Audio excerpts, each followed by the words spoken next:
जिल्हा परिषद आणि पंचायत समितींच्या निवडणुकांचा धुळा उडतोय. पाहूया त्या संदर्भातल्या टॉप 9 बातम्या.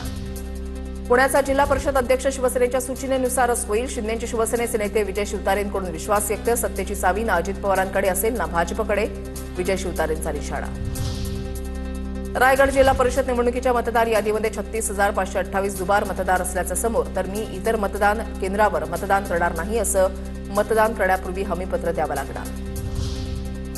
सोलापूरमध्ये मानेगाव झडपीच्या उमेदवारीवरून राष्ट्रवादीमध्ये तणाव. दादासाहेब साठे यांना उमेदवारी न दिल्यानं वाद चव्हाट्यावर. माढ्यामध्ये आमदार अभिजित पाटलांच्या विरोधात दादासाहेब साठेंकडून निषेधाचे बॅनर.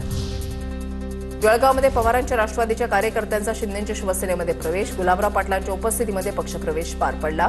जळगावच्या वरणगावमध्ये एकनाथ खडसेंना शिंदेच्या शिवसेनेचा धक्का.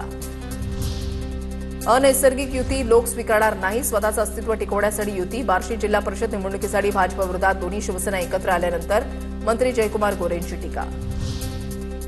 सिंधुदुर्ग जिल्हा परिषदेमध्ये भाजपचे 5 उमेदवार बिनविरोध विजयी. तर पंचायत समितीमध्ये एकूण 5 उमेदवार बिनविरोध विजयी. भाजपची बिनविरोध विजयाची मालिका कायम. कराडमध्ये अजित पवारांच्या राष्ट्रवादीला धक्का. उमेदवारी न दिल्यानं माजी जिल्हा परिषद सदस्य राजाभाऊ उंडाळकरांची बंडखोरी.